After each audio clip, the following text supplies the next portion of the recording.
We're live. All right. Here we go. Hi, and welcome to Read Reviews, the podcast where we cover a variety of books with a Marxist and anarchist perspective. And as always, I'm joined by my co-host, Justin Clark. Thanks for joining me, Justin. Hey, Corey. It's great to be back. How you doing? I'm doing well. Awesome. Likewise. Good. Getting towards the fall now, so hopefully things will start to cool off. It's starting to get a little cooler here in Indiana, which is nice, but still very humid, but probably some of the residuals from the hurricanes that are happening down south. September is going to be a nice, cheap month for me. I haven't had the air conditioning or the heat on all month. Hey, nice. You just leave the windows open and you're good. What my wife and I did this year was we installed a couple more fans in our house. And Nice. That has saved us a ton of money on electric bills. I think we saved $50 on electric bill last month. So fantastic stuff. Yep, for sure. Yeah. So tonight we are going to be talking about a book that both of us have read, which I think is really fun. I'm very excited about this. And because I don't have to just, because it can be hopefully a little bit more of a conversation instead of me just like jabbering on or whatever. We'll see how much I remember.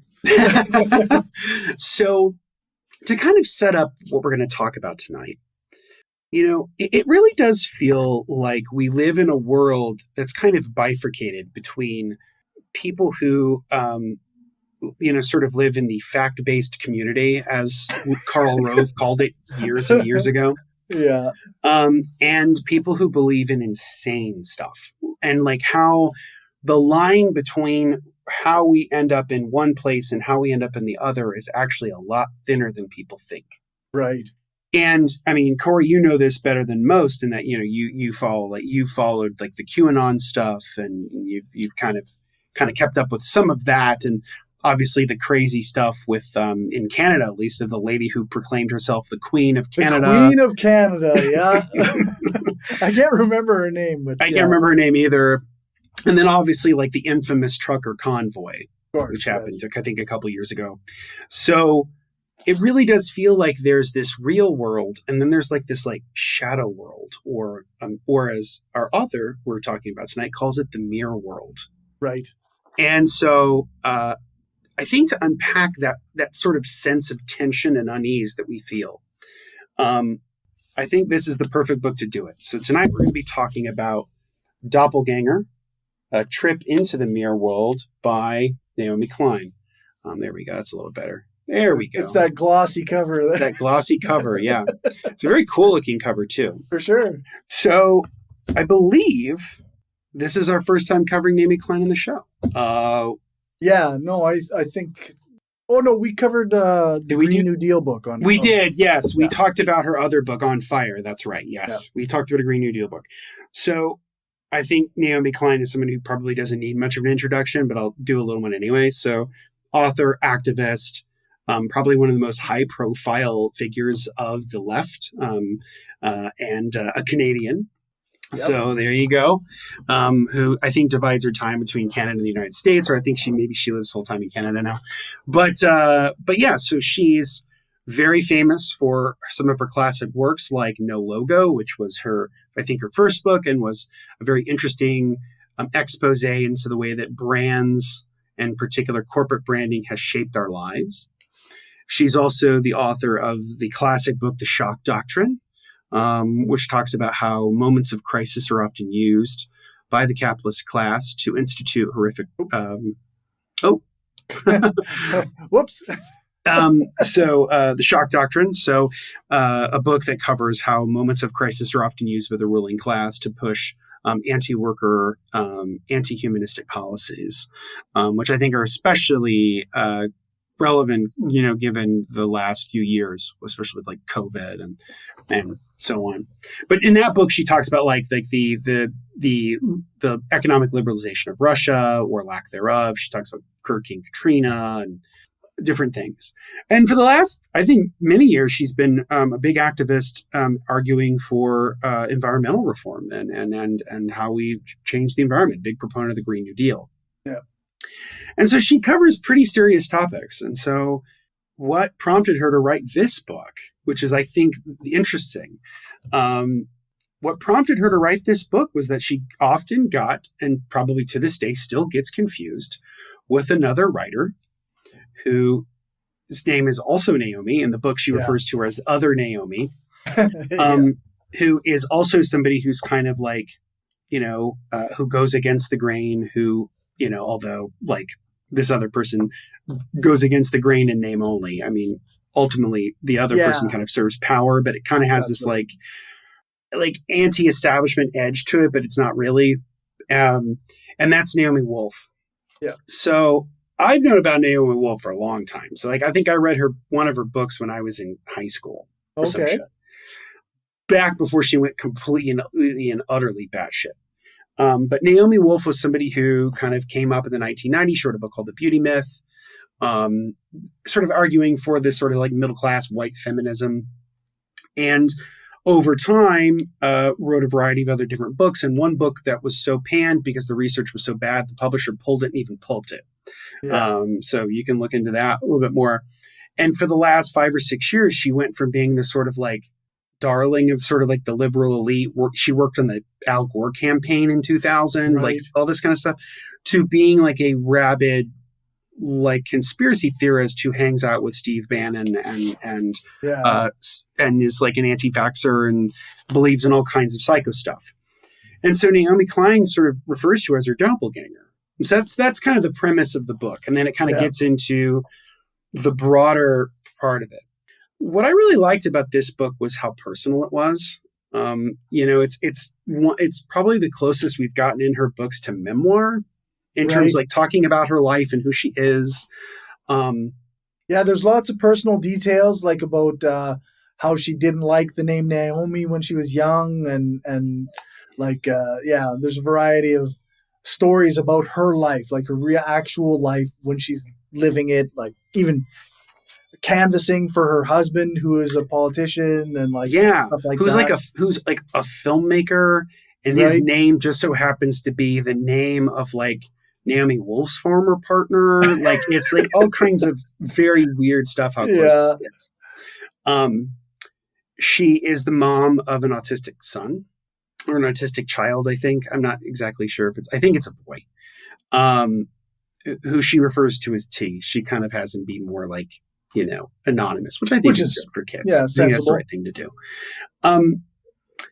But she kind of uses this framework of the doppelganger, right? What does doppelganger mean? It's a German word to describe like a mirrored person, like someone who's exactly like you.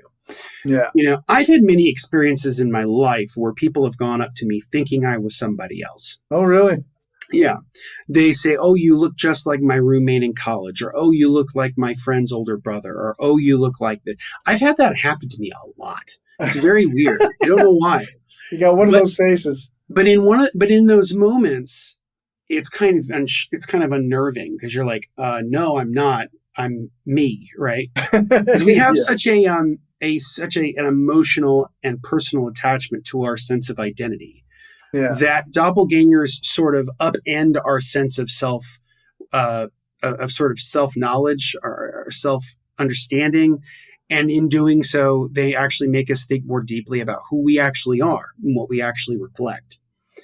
And so she talks a little bit about in the book about that and how that has affected her personally, about how she often would get confused with Naomi Wolf whenever Naomi Wolf would say some crazy stuff, and then people would blame it on Naomi Klein. And then at one point in her Twitter bio, she'd say, "I'm not the crazy one," or I'm the normal Naomi," or "I'm not the other Naomi," or whatever. And so, but how does somebody like Naomi Wolf, who went from being a darling of the sort of the liberal left to become this like darling of Steve Bannon and sort of the alt-right, these crazy people? And interestingly enough, it's not that far of a jump, because Naomi Wolf was always very like, she was very sloppy with her research, as the one book that was pulped. And then also on top of all that, she often used a lot of grandiose claims. So when you hear a Naomi Wolf talk, it has all of like the veneer of like someone who might be on the left, right? It's well, I'm attacking the elite or blah, blah, blah, blah. But the problem is that those critiques are very limited. They often fall into territory where instead of critiquing capitalism, they're critiquing like the globalists, which is basically their stand-in for Jews. So like it's a lot of anti-Semitism that goes into it instead of an actual critique of capital. Yeah. And if I remember, yeah, even like early, I guess part of the book is where she's talking about Naomi Wolf's kind of take on Occupy, and even like she was supposedly like a pro Occupy person, but she was very much of the but they're not protesting in the right way, kind of, you know, and that always, like, even back when Occupy was a thing, that sort of stuff always struck me as like hey, this is a red flag about your person. Yes, that's right. That's right. And she would use it as like, she said that like, she would say crazy shit like Obama personally called for like the National Guard in certain states to like go on protesters. It's like that never really happened because again, National Guards are regulated by the states. Like the federal government only calls up the National Guard for federal things. It doesn't like, say for example, like with 9/11, like they called the National Guard for certain things, but like, or for COVID, right? But like usually National Guards are controlled by the states. So the states set that policy. It's not like Obama's on the phone going, you know, I want to make those protesters' lives live in hell. And I think I'm going to do it. All right, get them out of the park. Get them out of Zuccotti Park. Like he's not doing that, right? Like Obama's not doing that, right? And so it that was weird. She would often like, she would use things like that as like an excuse to say, oh, well, we're descending to fascism, which is rich because now she's like hanging out with Steve Bannon, actual fascist, and like is pro-Trump and hanging out with sort of the worst people imaginable. But it often reminded me a lot of reading this book reminded me of another person who's kind of done the same fucking thing. And it's made me frustrated. And that's Matt Taibbi. Matt Taibbi's like he's like the dude version of Naomi Wolf, although he's a much better researcher than she is. But like he went down the same route where like he was a Rolling Stone writer. He wrote really great books like Griftopia and The Divide about like the financial crisis. He wrote about Black Lives Matter and Eric Garner. Like this is a guy who had like left credentials, who then eventually sort of went over to the side of like supporting Elon Musk and calling for like the Twitter files and all that kind of nonsense, right? Yeah. So Taibbi is somebody like that who's kind of gone that route. And you often wonder, well, why did they go that route? Part of it, I think, is a genuine grievance with the excesses and problems of the liberal left, who fall into, you know, sort of the most vacuous forms of sort of corporate friendly identity politics and anti-racism, right? Where it's not so like and a lot of the criticisms that people like Matt Taibbi or Naomi Wolf have on the surface seem accurate, in the sense that like we on the socialist left, we would argue that the problem with the sort of identitarianism that's within liberalism is that it doesn't really have a real sense of solidarity. It's sort of doing it name superficial only. At best. It's very superficial, right? And that's a genuine critique, and that's a genuine critique from the left. It's not. But when it comes from somebody like a Naomi Wolf or somebody like a Matt Taibbi or somebody like a Glenn Greenwald, where you're like, what the fuck happened to these people? Yeah. And I think a lot of it has to do with what she talks about in the book is called diagonalism, where people don't fit the sort of traditional left-right binary, where they will be. So, for example, like Naomi Wolf is like very pro-choice and was sort of had like feminist creds or whatever. But then she's very like hanging out with Steve Bannon, tends to be more sympathetic to Trump, believes in all kinds of conspiracy theories that often are on the right. Like, so she doesn't fit a neat little pattern. And that's what diagonalism kind of describes.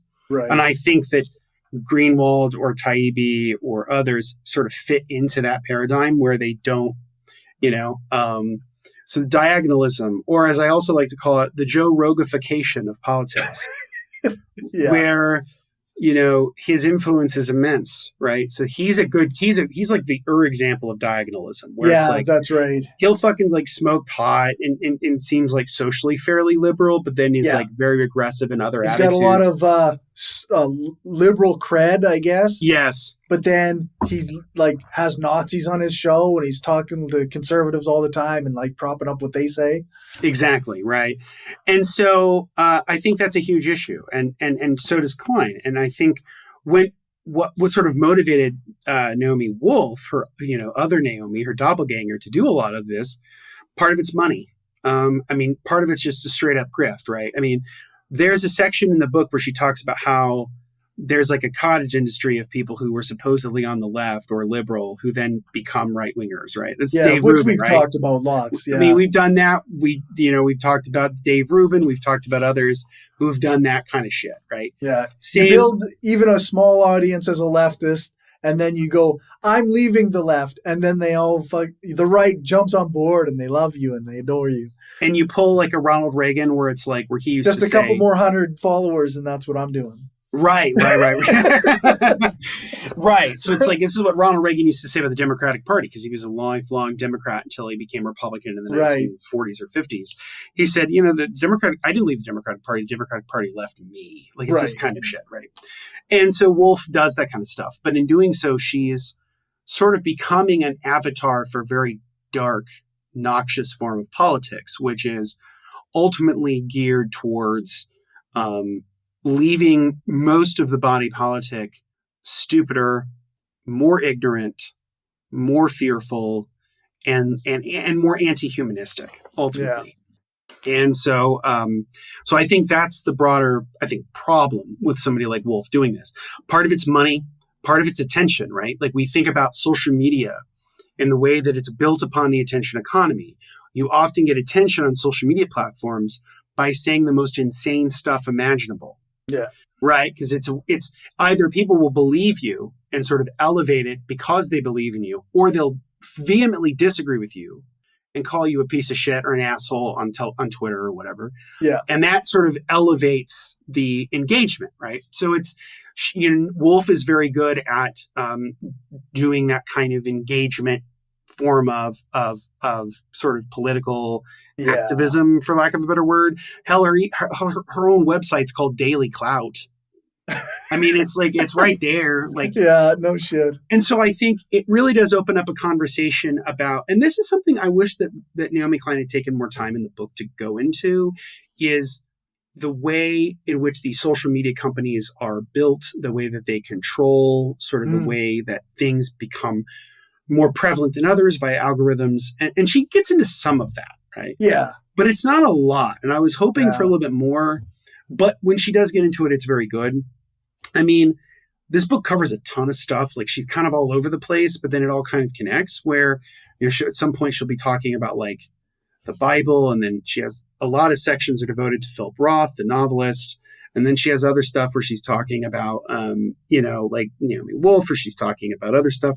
So it's a book that is very hard to categorize exactly where it doesn't have like a clear, like No Logo was her corporate branding book. Shock Doctrine's about like economic crisis.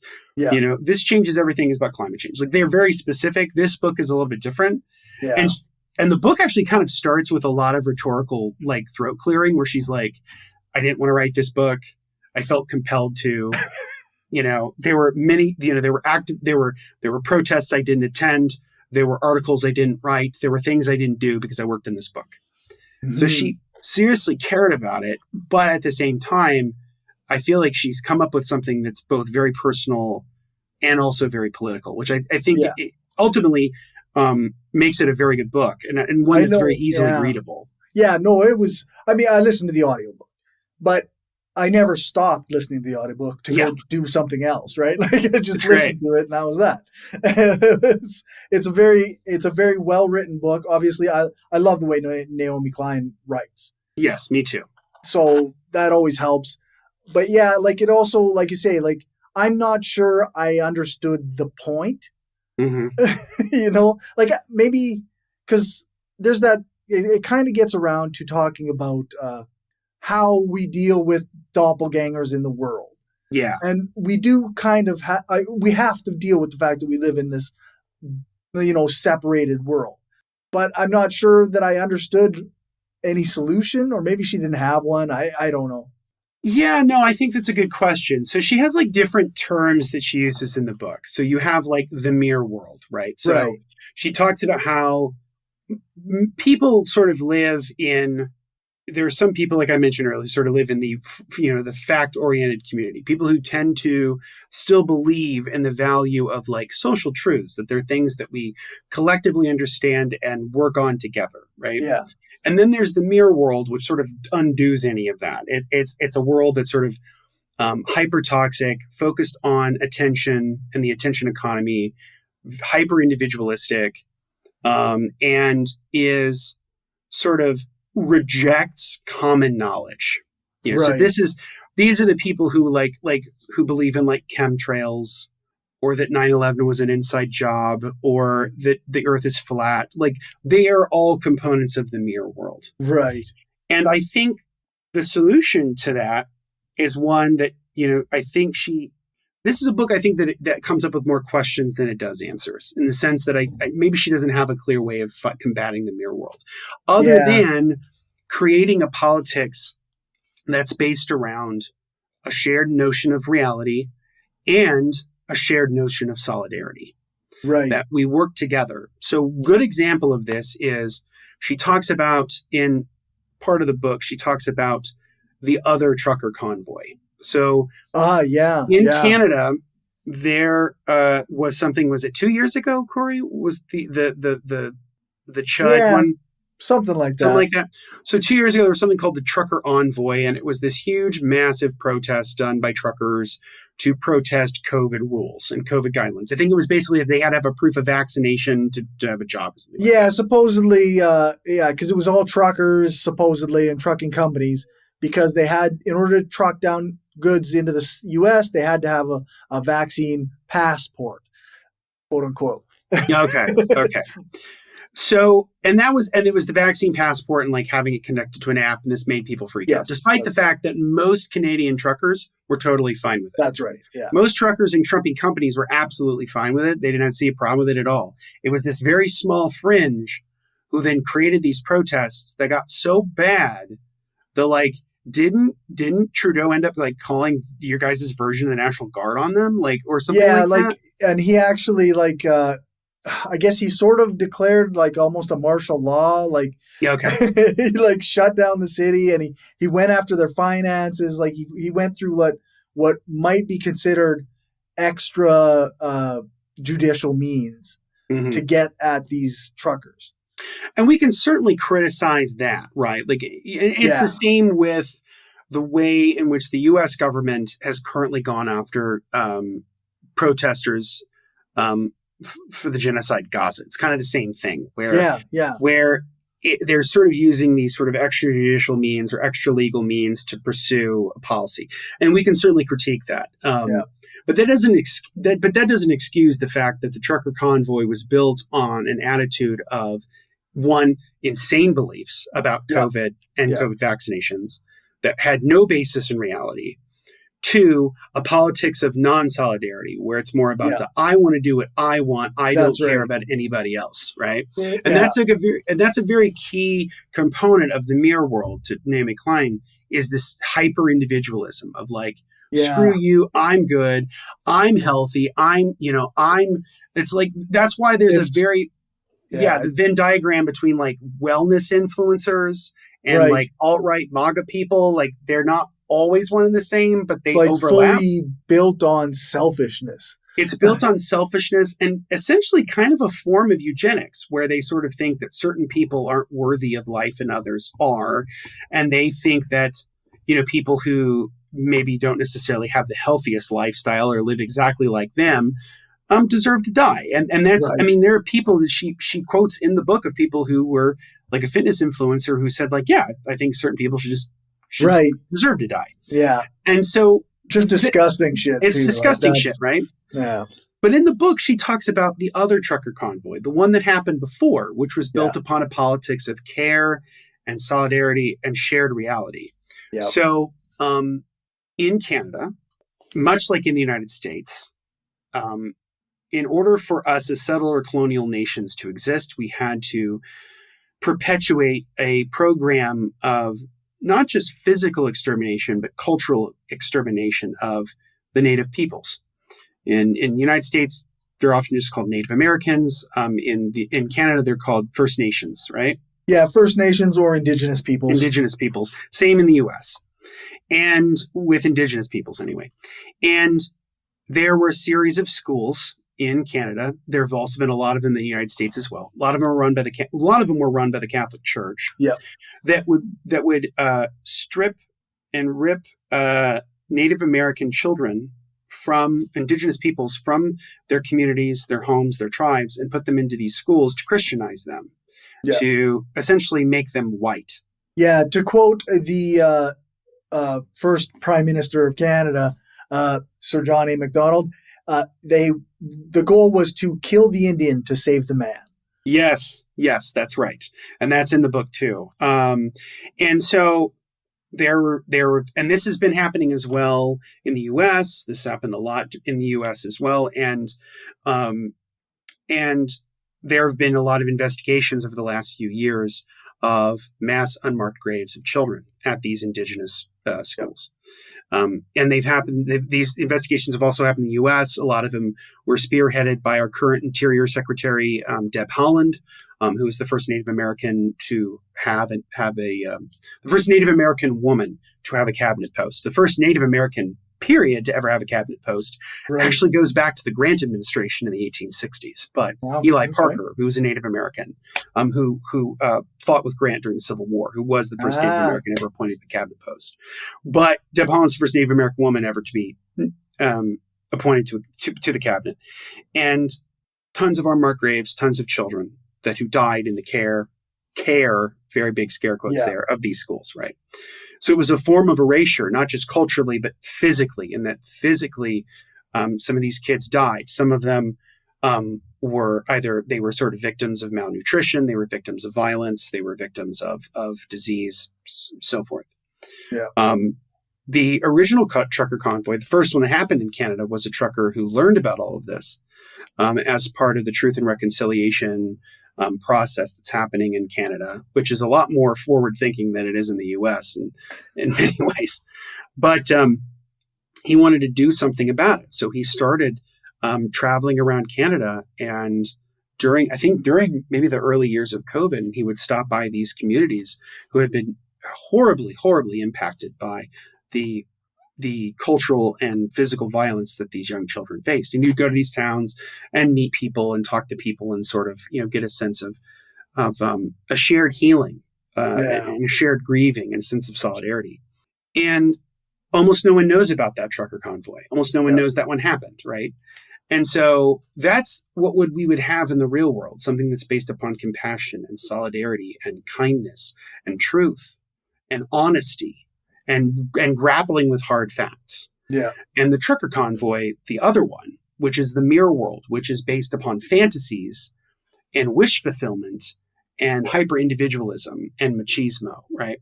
And just all this toxic stuff and a politics of exclusion and a politics of disconnection. And I think that's really what represents the mirror world, is this disconnection from reality and a disconnection from sympathy, human sympathy and reality. Do we have any comments? Yes, Some Random Geek has been fairly busy, actually. Okay, good. So I'll go back a little bit. Chad Smith, drummer for the Red Hot Chili Peppers, gets confused for Will Ferrell all the time. He has a shirt saying, "No, I am not Will Ferrell." Yes, that's right. That's right. And we often see those like celebrity posts, right? Where it's like, look at all these actors who look alike. Yeah. Yeah. So like actors like Henry Cavill and Matt Bomer and one other guy, I forget his name. He's the guy from American Beauty. They all kind of look alike.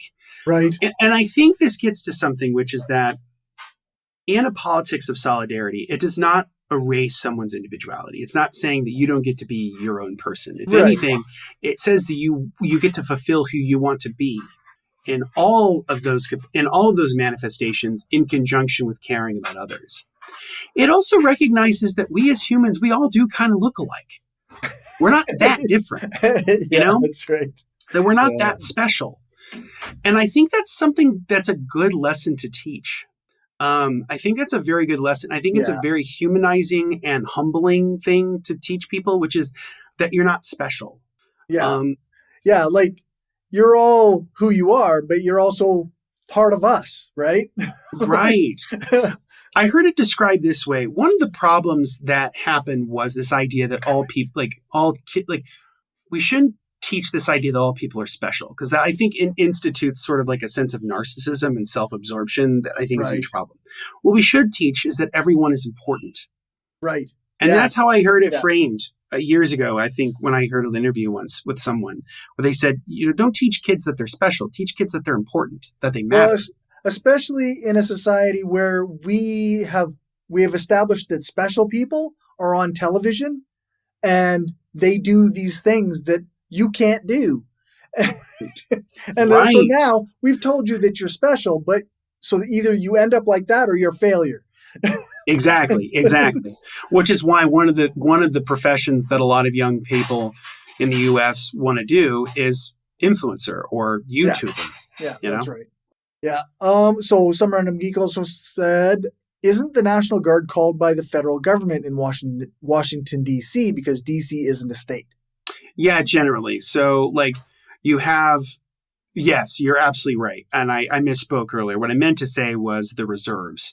So the state reserves are often like that, where the National Guard is often called in conjunction with the state reserves. But yes, that's right.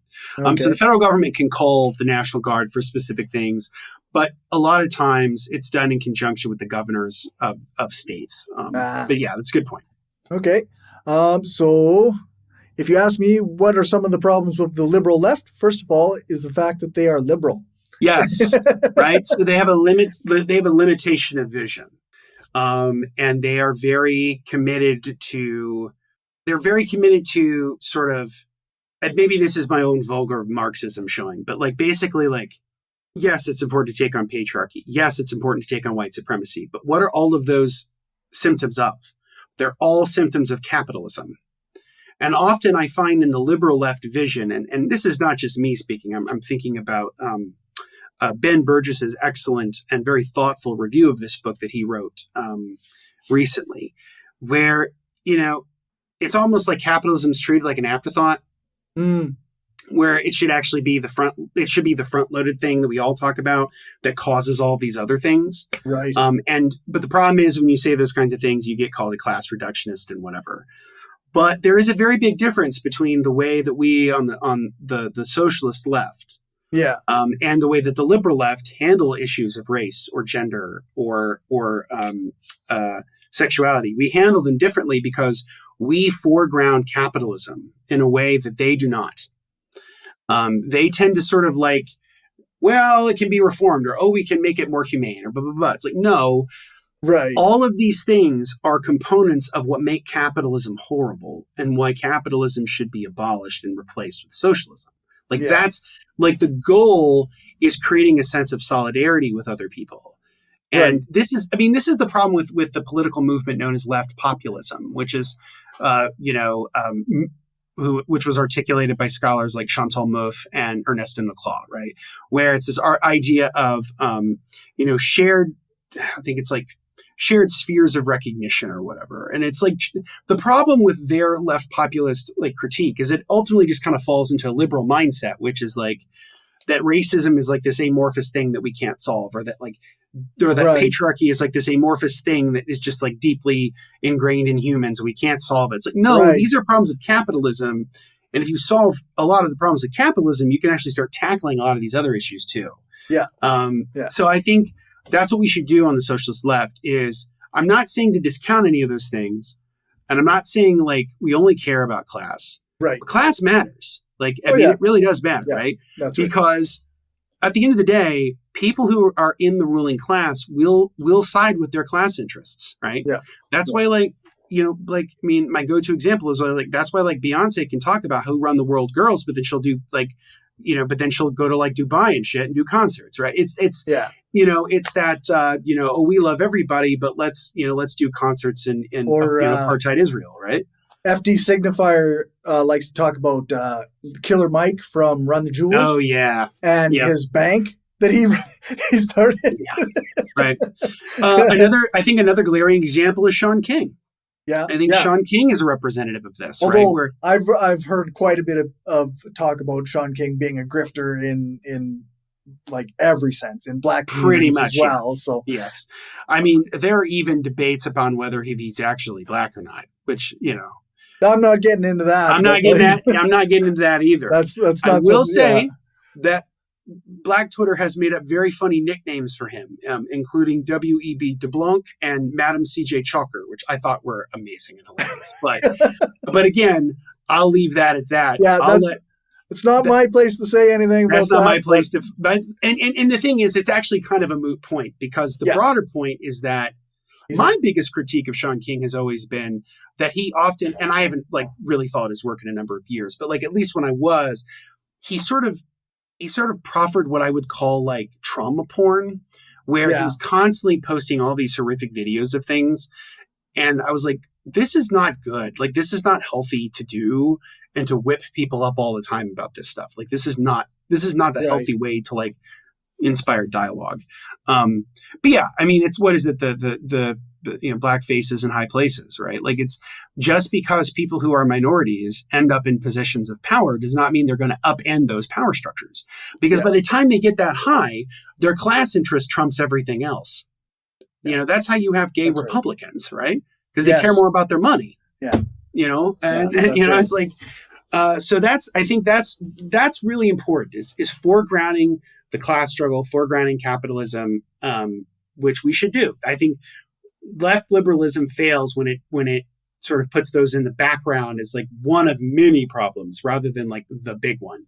Well, yeah, and I mean, if not to beat a dead horse, I guess, but they literally cannot solve racism because they're ignoring it in favor of saying nice things, or putting a black person in charge of foreign affairs or what have you. They literally can't solve racism because they don't actually address any of the problems surrounding it, which is from capitalism. Yeah.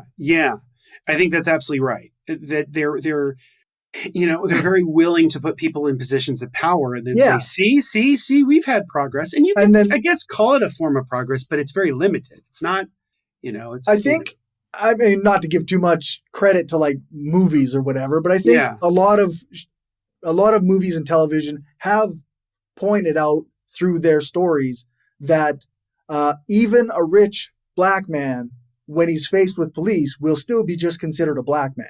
Yes, that's right. Because you didn't solve racism by being rich. No, right? And so those contradictions exist, and they continue to exist. Yeah. And I think that's the reason why it's very important to foreground capitalism, because it gives us an architecture to understand why would racism sort of be perpetuated the way that it is. Yeah. It's because it serves very clear class interests. Yeah, that's right. It keeps certain people on top, and those people are rich, and they're usually white, and they're usually male, and they're usually men. But just the idea of a company, you can't, just because a company or a government could be run by a woman or a person of color doesn't necessarily mean, racism solved. Yeah. And I think for a lot of people, that was their impression. I mean, that was, oh my God. I mean, the amount of post-racial nonsense you'd hear after Obama's election. Yeah. Give me a break. Yeah. I mean, fortunately, I think people are more cynical now, and we won't hear that shit if Kamala Harris is elected, but we might. Who knows? I'm sure we will. Yeah. But I guess to continue some of our comments here. Yeah. I might skip a couple. I apologize, some random geek. See here. Having a shared notion of reality, the liberal left and the socialist left can have that shared notion of reality, but we can't have a shared notion of reality with the right and reactionaries. I agree with you on that 1,000%. It's part of the reason why sometimes I get very concerned about the constant liberal bashing I hear from the left. I mean, who more than likely will come to your cause? Liberals. Yeah. It's very funny. Sometimes I'll hear people who are on the left. As frustrating as they can be. As frustrating as they can be, right? But it's they actually have a shared understanding of reality, one, for the most part, although it may be limited. And two, they also do have a sense of like empathy and a sense of kindness that like reactionaries in the right don't have. Yeah. And so I always find it very fascinating when I see some people on the left saying, like, constantly talking shit about liberals, but then in the same breath going like, well, I'm a former liberal. It's like, bingo, like you got it. Like most people on the left who are people like you and me, they don't come from the right. They just don't. They're not conservatives. At the very least, they crossed over through liberalism. Yes, at the very least they did, right? Most people don't come to the left from the right. Yeah. They just don't.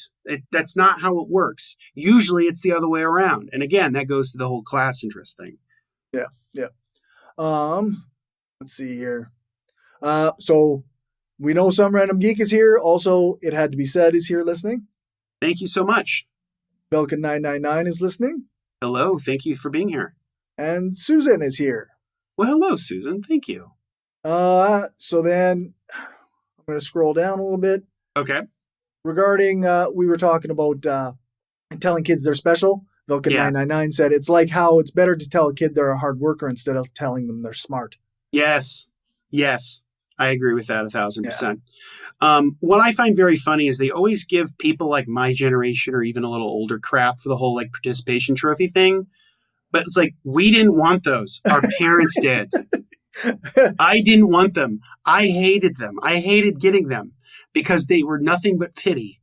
Yeah. And I knew they were bullshit. And here's the thing. Most kids know they're nonsense. That's right. Most kids know they're nonsense. I don't have any of my participation ribbons from, school events or whatever. They all went in the garbage. I only have, I don't know if I even have any trophies from when I was a kid, but if I do, it's from things I actually did.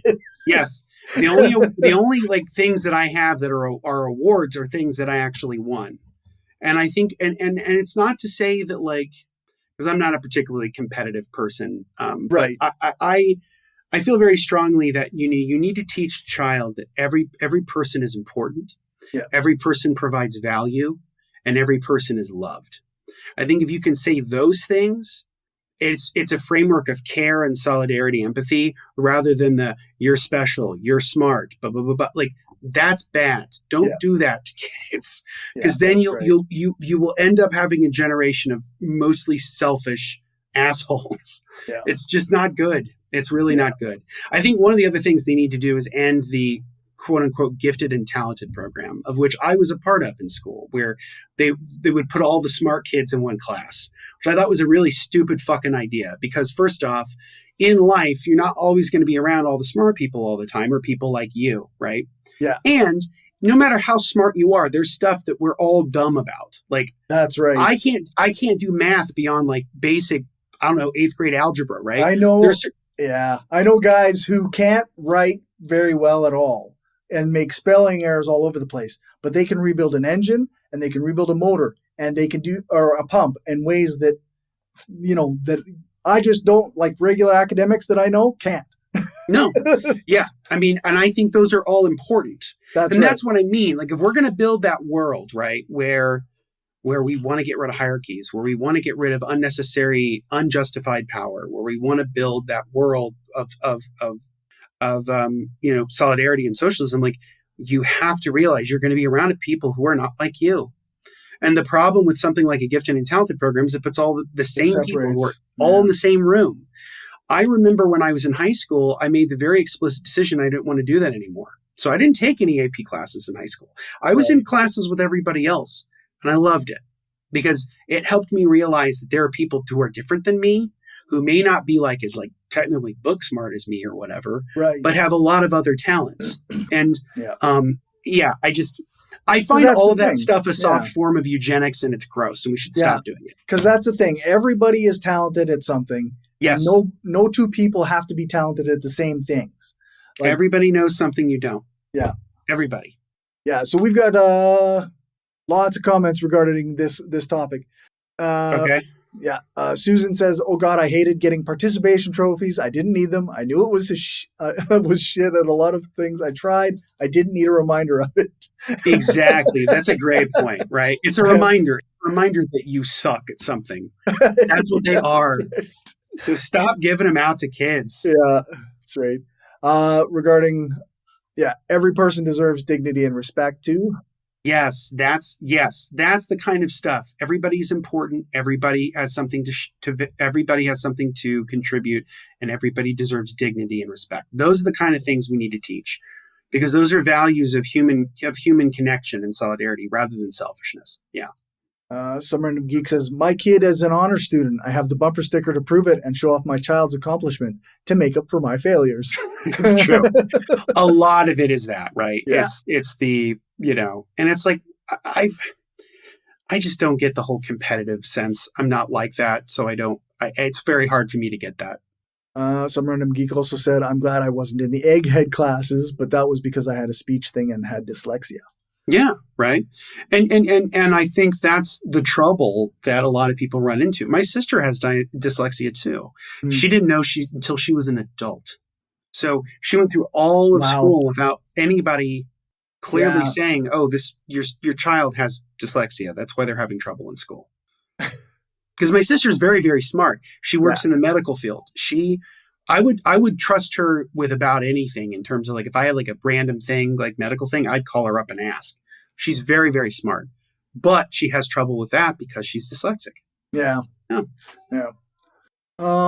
Susan again says, "Ugh, I hate G&T programs. I went to a whole school for G&T for 8 years. I am now a burnt out adult with ADHD and am succumbing to the weight of expectations placed on me as a kid." 100%. 100% right. That sense of feeling like you're not good enough, that you're not productive enough. Yeah, I have that too. I did G&T stuff from, I think, 3rd grade through maybe 6th or 7th grade. It was around that time. Right. And then in high school, I made the very explicit decision not to do AP classes. Like, I'm not doing this. Yeah. I'm not doing this. I don't care. I'm not doing this. Fuck it. I think it's really damaging to kids. It had to be said. Says, "Yeah, I say that a lot. No one is more intelligent than anyone else. We're just interested in different things." 100%. Yeah. I agree with that 100%. Yeah. My Uncle Roy, my uncle-in-law Roy, he helped rebuild my mother-in-law's garage. Oh yeah. In his head. Right. He didn't write anything down. Yeah. He did it all in his head. Some people are just that, like that, right? And like he did it pretty well, right? Yeah, of course. And and so, like, that's what I'm talking about. Like, and my thing is, I really believe that capitalism actually holds us back as a people. Like, all the things that we could do and should do, we don't, because it's not profitable, or that it doesn't add to the balance sheet. Yeah. If you could unleash, like, the diversity and the intellectual curiosity of people to pursue their own talents and their own interests, I think this world would run a hell of a lot better than it does. I don't know, maybe my mind is making a connection that doesn't exist there, but I'm just started reading Seeing Like a State by, I can't remember who the author was, but Seeing Like a State. So in the first chapter, he talks about how states have to make things uniform and like stay in James C. Scott. Thank you, all many lots. Thank you. Yeah, so he talks about how, or James L. Scott. Anyway, so yeah, he's talking about how in forestry, in order to get a number of things so that they could make it productive for the state's purposes, they made all the forests conform to a certain. This is all elm now. They made a monoculture out of the forests, and how it basically kind of ruined it. And made it so it couldn't grow as well. And it's the diversity. That's the stuff that's the strength of an ecology, a community. It's diversity of, like, ideas, people, trees, as it were. But yeah, I just started reading it, and I'm just trying to be like, hey, this seems like it fits here, because states do this. They make us all fit into a box, eh? Right. And I think to tie it into doppelganger a little bit, it's how people end up in the mirror world, because Right. the sort of mainstream world requires so much uniformity where, and she talks about this in the book, about how anything that the right criticizes, the liberal left will deem off limits. So like if you criticize, say, like Big Pharma, for example, if you hear like Alex Jones or Steve Bannon talk about Big Pharma, oh, well, then you just sound like a right wing Right. Yeah. psycho if you start talking about Big Pharma. And it's like there are actual real problems that had to go on with the pharmaceutical companies in relation to the COVID vaccine. Didn't necessarily have to do with the science necessarily. It had a lot more to do with the fact that the vaccines were developed in public labs with public money, and yet somehow they were then put under intellectual property protections, and so they couldn't be made around the world. Right. That's the real problem, right? Yeah. Bill Gates is a scumbag not because he put 5G in the COVID vaccines. Bill Gates is a scumbag because he basically tried to fight the TRIPS waiver so that they could make the vaccine in countries like India. That's why he sucks, right?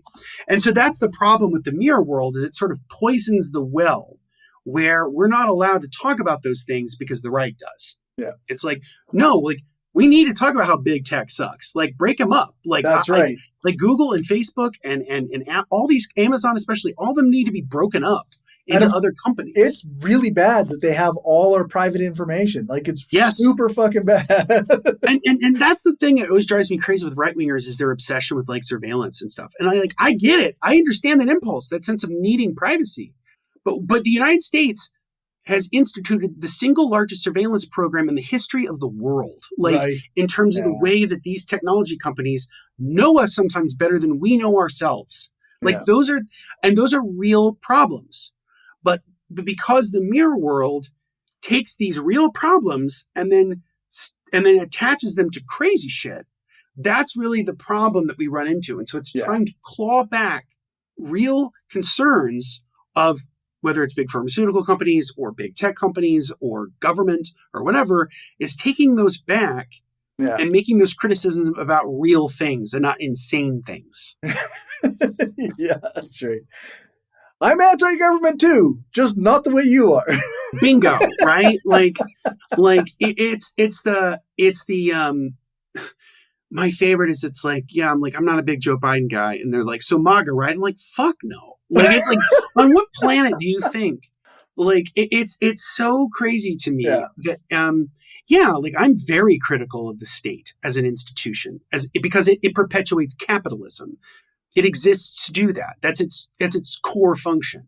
And so in order to get rid of capitalism, we in essence have to get rid of the state as it exists. So I'm very critical of government, as anybody should. The problem is again, it's the way the mirror world criticizes government. That's right. Where instead of talking about very specific fact-based things that could be tied to evidence, they talk about insane stuff. Yeah, that's right. Okay, I'm not entirely informed on what's happening on the internet right now. But according to my partner, there is a thing going on with celebrities having sexualized Justin Bieber. Okay. And in the circles that, when he was underage. And in the circles that she is seeing, it's often related to the vilification of like gay people. Like it's an anti-homosexual thing. Yes. Rather than, it has something to do with P. Diddy as well. Yes. And and so I don't keep up with this stuff, but apparently it's all tied in with the same nonsense that we've been seeing for the last 4 years or 5 years, where they believe that everyone who's left or everyone who's famous is a Democrat, and Democrats are pro-gay, and pro-gay people are pedophiles, and pedophiles drink the blood of their children. And it's all this fucking one step after another into the crazier and crazier fucking nonsense. Yeah.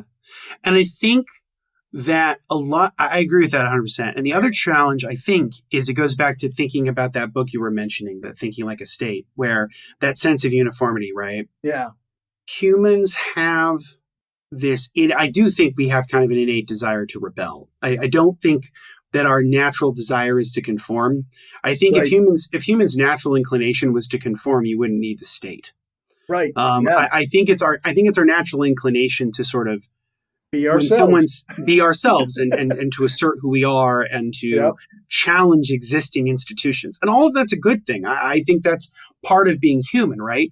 As Rosa Luxemburg said, freedom means the freedom to think differently. That's very, it's the freedom to say no. And those are all very crucial things. But when you think differently, it needs to be tied with a sense of reality and facts and evidence, right? Yeah. This is what we're seeing right now in the horrific stuff that Trump and J.D. Vance have been saying about Haitian immigrants in Ohio, right? That they've been eating cats and dogs. Like, this is an insane conspiracy theory that got started on the internet in the mirror world, as Klein would call it, that had no connection to reality, none. Yeah. But it caught on so quick, and as you said, like you go from one to another, and it got to a presidential candidate saying it in a debate in front of millions of Americans. Zero evidence at all. Zero evidence at all. Zero evidence at all. Zero, right? And as a result, there are institutions in Springfield, Ohio, they're getting death threats. Yep. They're getting bomb threats. Yeah. Because of a conspiracy theory that was proffered by people who should know better. Yeah. And that's part of the reason why that I think that J.D. Vance is one of the most disgusting people in American politics. Well, he is the worst. In a lot of ways. He made the mistake. He said it out loud. I make shit up for the story of it. For the story of it, right? Which is exactly what Naomi Wolf does, right? Yes, it's the fucking mirror world. This is what she's saying, right? And so when he says that shit, it's like, oh my God, we're seeing this in real time, right? Yeah. And I think that is so important to note, right? Yeah. And I am so glad that I have seen the debate moderators, I've seen multiple commentators say, this is nonsense. It's not backed by evidence at all. Yeah. The question is, what about the millions of Americans who've seen it and believe it? Because it feels true to them. Right? That's a real problem. and I think the problem is that, is the mainstream media softer on Democrats? Yes. Yes, they are. Right? Because most people in the media are liberals. Like, that's an obvious truth. I don't have to be a right winger to say these things. But that doesn't necessarily mean that they're not going to critique the left. They do it all the time. Yeah. Right? They crap on Bernie Sanders. They crap on Kamala Harris anytime she wants to say even something mildly social democratic, when it comes to like increasing the minimum wage or doing other kind of like housing subsidies and stuff. And so like they will punch left all the time. Yeah. And so I think that, and they'll print conspiracy theories too. I mean, probably the single most influential conspiracy theory in the history of the 21st century is that Saddam Hussein had ties to 9/11. Yeah, that was a conspiracy theory that was proffered in the New York Times. Yep. It was proffered in the Washington Post. It was proffered in the Atlantic. Yep. It was proffered in mainstream publications, and it was a lie. No evidence for it whatsoever. Yeah, that's right. None. Right? And so the mirror world is a lot more porous than people think, because there's nonsense that the mainstream media has said because it confirms the power structure, right? Bush wanted to go to war in Iraq. So they sort of reverse engineered it to get there. That was what they did. That's your inventing reality or manufacturing consent. Absolutely. Absolutely, right? And now the guy who was probably the single biggest propagator of that conspiracy theory is the editor-in-chief of the Atlantic. Yeah. So and this goes back to what we said like in the Oppenheimer episode, right? If you uphold and confirm the empire will reward you. Yeah. And if you challenge the empire, it will castigate you, regardless if you're right. Yep.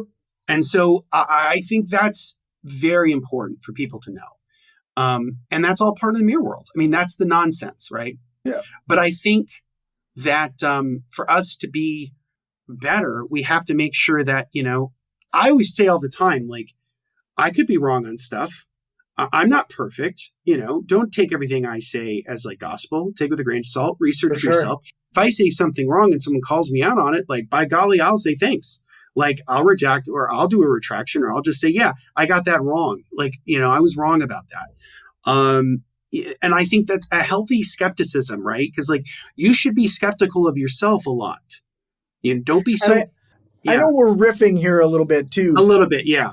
But I feel like it's important to be careful about the things you say. Yes. like I know we're riffing, we're going pretty, maybe some of the things we said were incorrect or what have you, whatever. And we'll take account for that if that is the case. But in general, we try to be careful about what we say. Yes. Which is something that you just don't see in the mirror world. No. And it's like Naomi Wolf shoots out nonsense like it's out of a machine gun. Like it is, it's just like she just sprays it all over the place, like nonsense. And she did a lot of it during COVID. And I think that a lot of the COVID misinformation came out of the fact that the government did a terrible job of handling it, right? Yeah. That the government did a very bad job of handling COVID. There were people who got sick who shouldn't have. There were people who didn't get PPE who needed it. That the vaccine was unevenly distributed. There's all kinds of things that they did wrong. Which, I mean, I think we probably talked about this before, because they didn't give a fuck if we live or die. They didn't really care. They don't care. they cared more about the economy. That's why they did a lot of this. The rich got to keep getting richer. Like nobody gives a fuck about us. So if anybody needs indication of how the ruling class is going to treat us during the worst excesses of climate change, which are to come, look at how they treated people during COVID, because that's what they're going to do. Yeah. And so, but like that's backed up with evidence. Like we know that the Center of Disease Control often, they had a sort of a war between them and the White House. That like, there were times where they couldn't say everything that they wanted to because the White House was going to censor them or any issues like that. Like, I mean, I don't worship Dr. Fauci the way some liberals do, but like, I feel like because that's weird. That's very strange. Like there's some people who treat him as if he was like Satan. And I'm like, no, because he's just an epidemiologist working within a government who was run by an asshole and a moron. Like, I mean, I don't really know. And so there was a lot of conflicting information because they didn't know everything, but they were trying, some of those people were trying their best. And I do believe that there were some people who genuinely tried their best within the strictures that existed to tell people. I'm not going to say that they didn't. That's right. Like, I don't think the people in the CDC are the ones who don't give a shit. I think it's the people who are pushing policy or pushing governments to get us all back in the workplace, remove mask mandates. Who gives a fuck about vaccines? Like that stuff is being pushed by people who don't give a fuck about the worker. No, right? They don't care. They don't care, which is interesting because then they're like, and the thing is that part of that impulse is because the federal government did not have stronger protections for smaller businesses. They didn't have stronger protections for workers, and as a result, people were sort of left high and dry. And in that void came the Mirror World's nonsense. Yeah. I think that so I've read a lot of books that are what I would call like post-COVID books. They were sort of written during COVID. They have a lot to say about COVID. Doppelganger is one of them. Yeah. I think it might be the best one that I've read that in terms of like how she talks about COVID and what COVID really represented and how misinformation got proffered. I think that's very important because I have very little patience for anti-vaxxers, and I have very little patience for people who they talk about big pharma, but not really. It's much more of just like hating science. Yeah. Rather than like the real problem you should have, which is that you should hate capitalism. But they're because they don't care about people on drugs. They don't care about the opioid epidemic and the fact that big pharma took advantage of people and exploited their relationships with doctors. They care about the opioid epidemic because it raised crime and it made me feel unsafe and it. Right. It's a lot of that. But also I think it's important for us to recognize that there are communities who are skeptical for good reasons. I mean, if you think of people like African Americans, right, who are often sometimes, and I think this is often overstated. Yes, I want to say that out loud. I think this is very overstated. but like that there's some in the African American community who are skeptical of the vaccine or things like that. Again, I think that was overstated. Yeah, but justifiably so, but also, like you say, like I think the numbers played out that African Americans ended up being one of the highest groups of vaccinations. Yeah. So yeah, and I think that's absolutely right. And part of that was because, especially in the United States, like there's the power and importance of the Black church, and how it was, these were points, sort of spotlights of solidarity that people came around and together and worked together to help people get vaccines or help people get PPE or whatever. But I do want to finish the conversation kind of talking about, I think, my favorite chapter of the book, which is the chapter on Israel. And because I think it's very relevant to the continuing genocide in Gaza and the horrific actions by the Israeli government. She talks a lot about how a lot of Marxists are Jewish, which is true. Leon Trotsky, Rosa Luxemburg, and Karl Marx himself was culturally Jewish, although his family converted to Christianity because his father wanted to be a lawyer. And in Germany at the time, or Prussia at the time, or whatever, you couldn't be Jewish to be a lawyer. So they converted.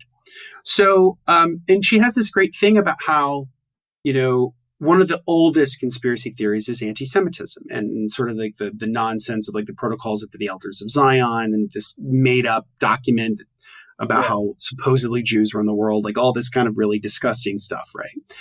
And she talks about how Marxism, in some ways, was an attempt to debunk it. Right. Was to say, no, this isn't like a scary like cabal of Jews like controlling the world. It's just capital.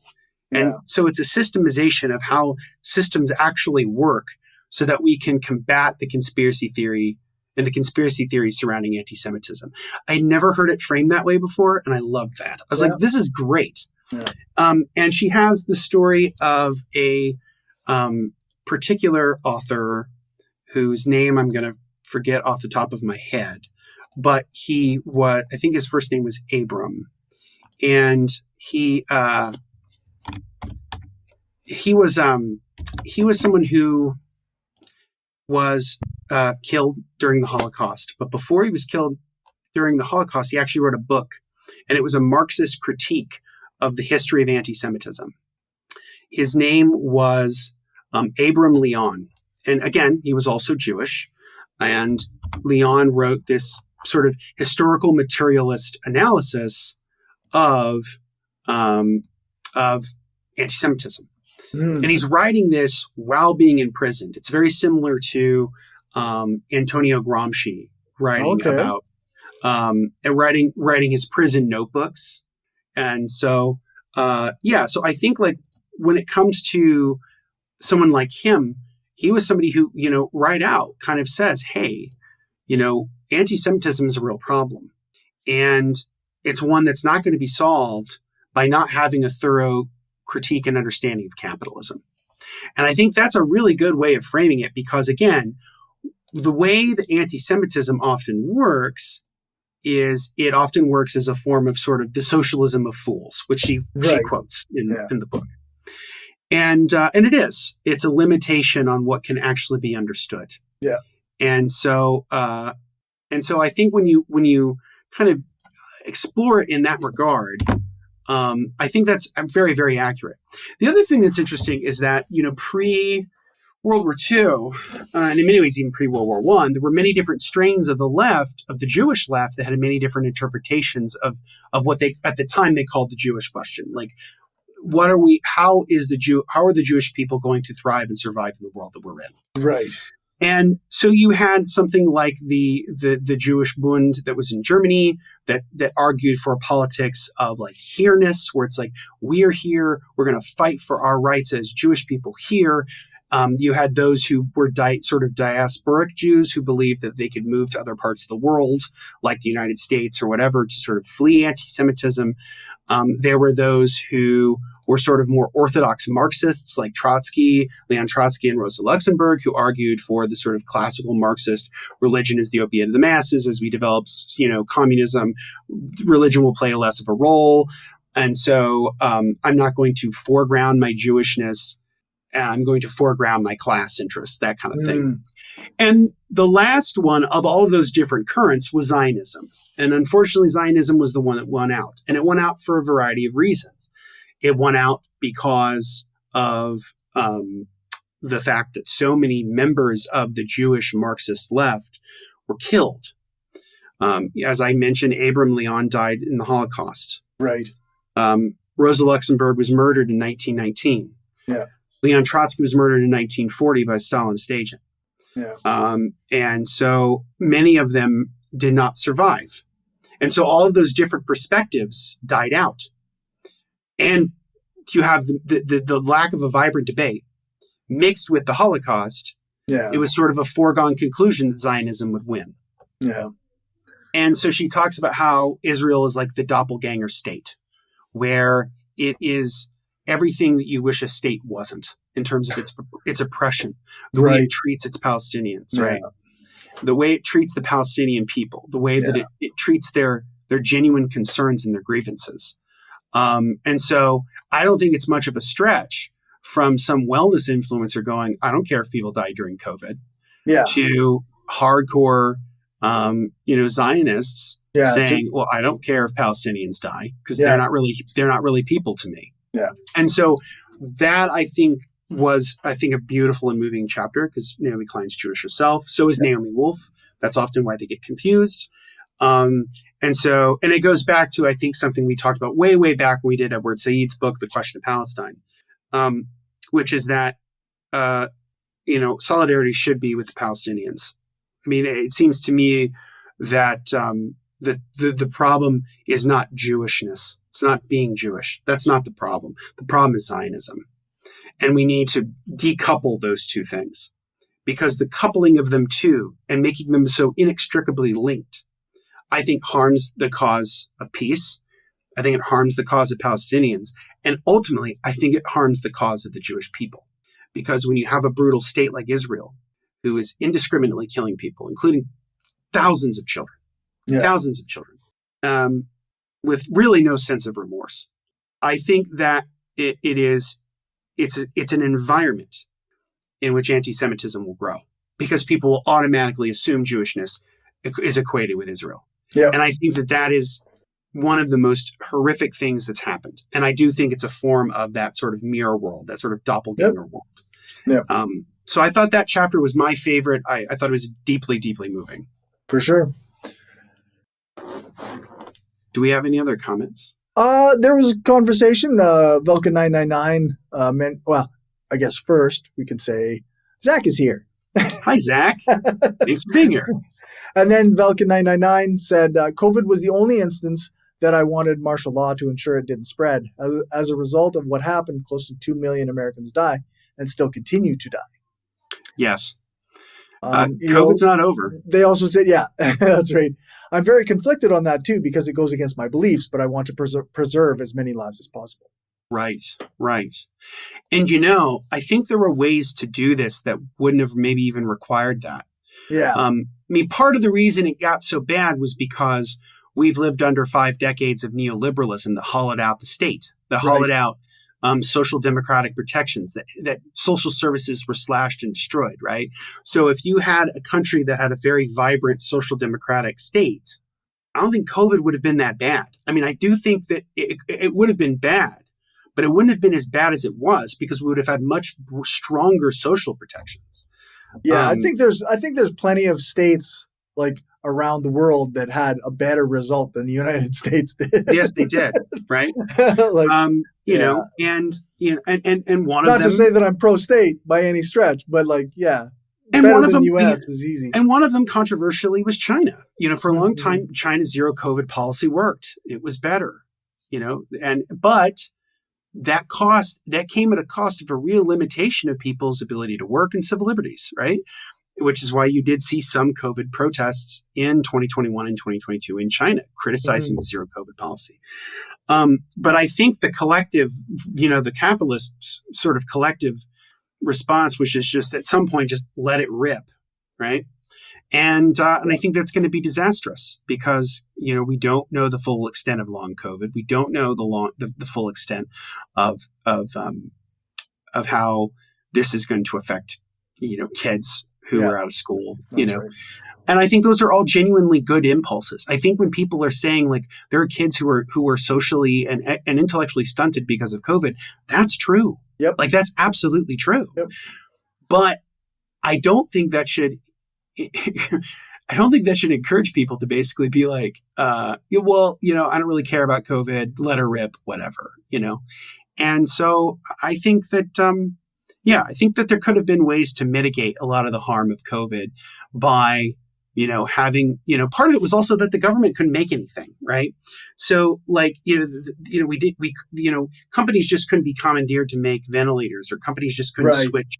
This is capitalism, right? Like we didn't have the tools because it wasn't profitable. Not to mention the fact that when Trump was president, he cut funding for the pandemic response teams as a part of the federal government. So like right there, right? It's just slashing budgets for federal agencies that do really important things in the service of giving rich assholes more tax cuts, right? Yep, so it's, that's right.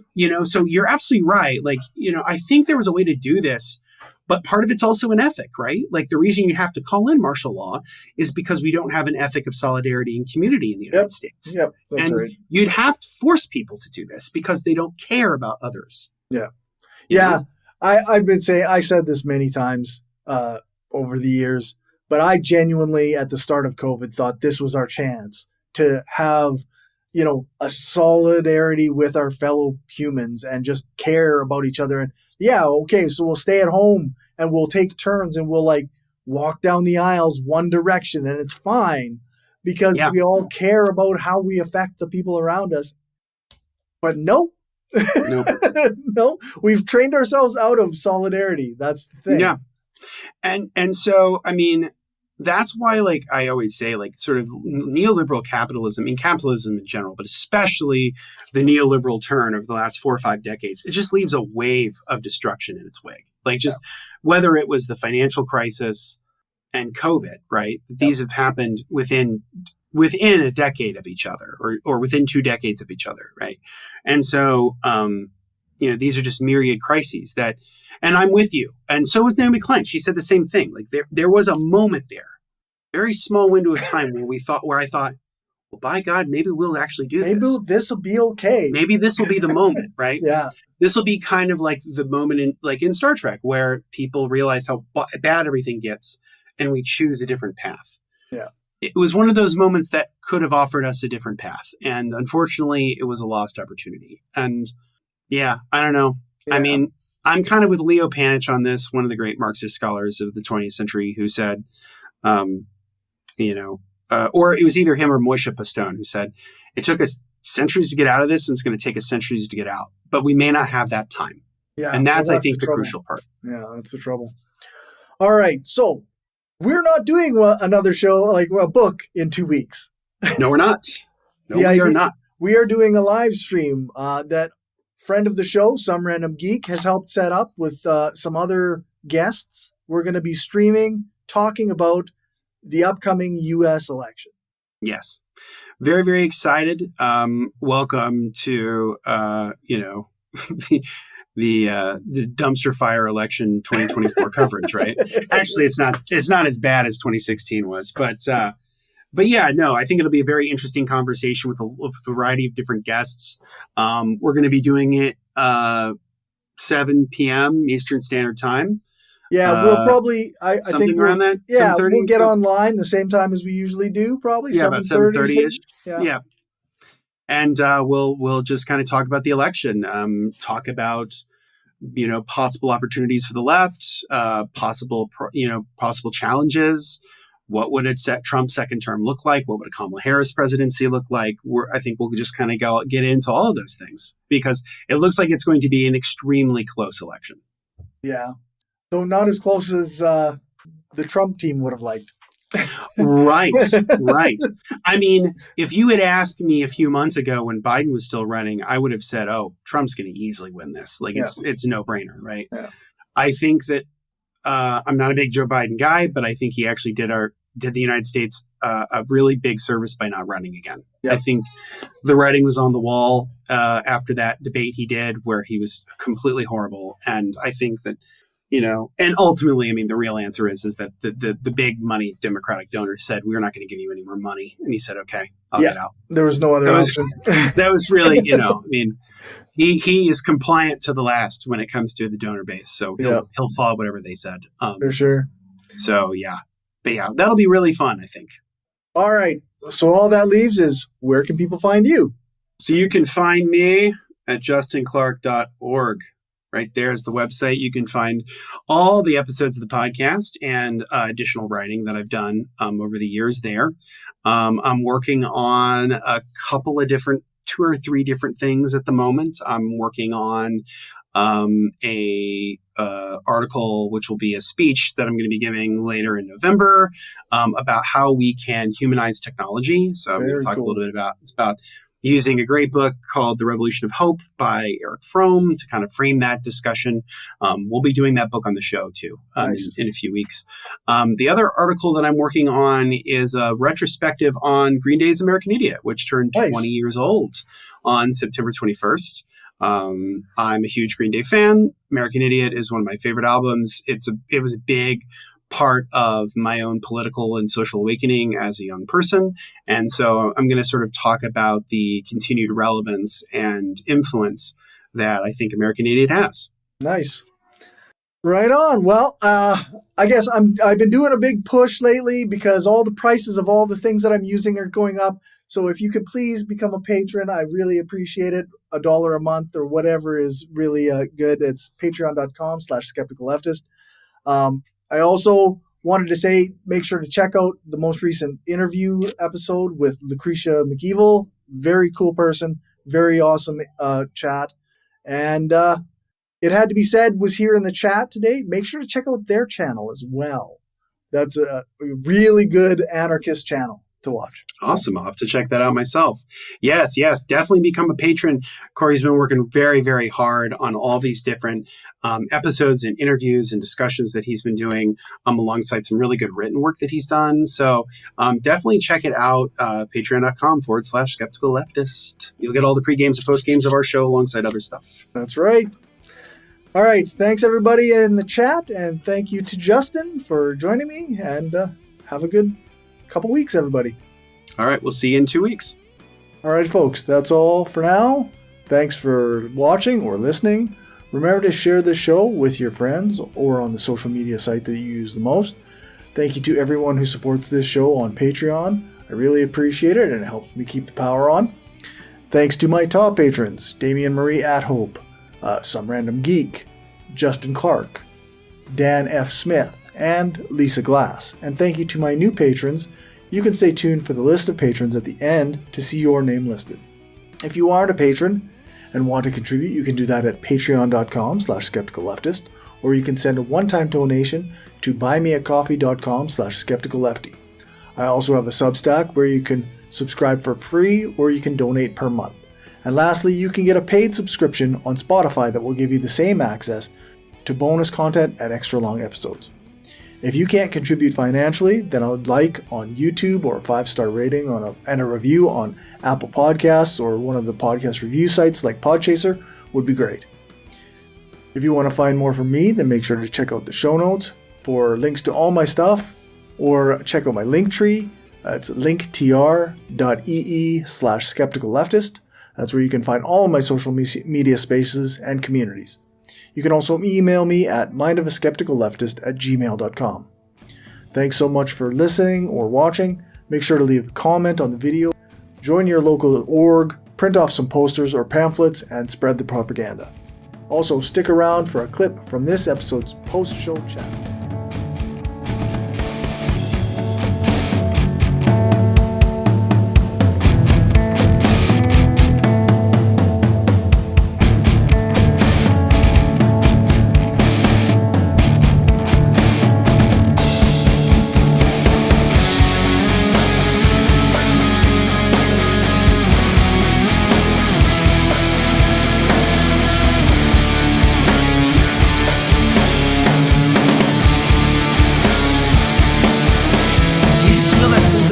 Every day you wake up in this system. I'm not saying you shouldn't be angry, or that you shouldn't express that anger, but you have to express that anger with hope. You have to express that anger with a sense of of a possibility. Yeah. Because that's what the left represents. It represents the potential of a better world. We know a better world is possible.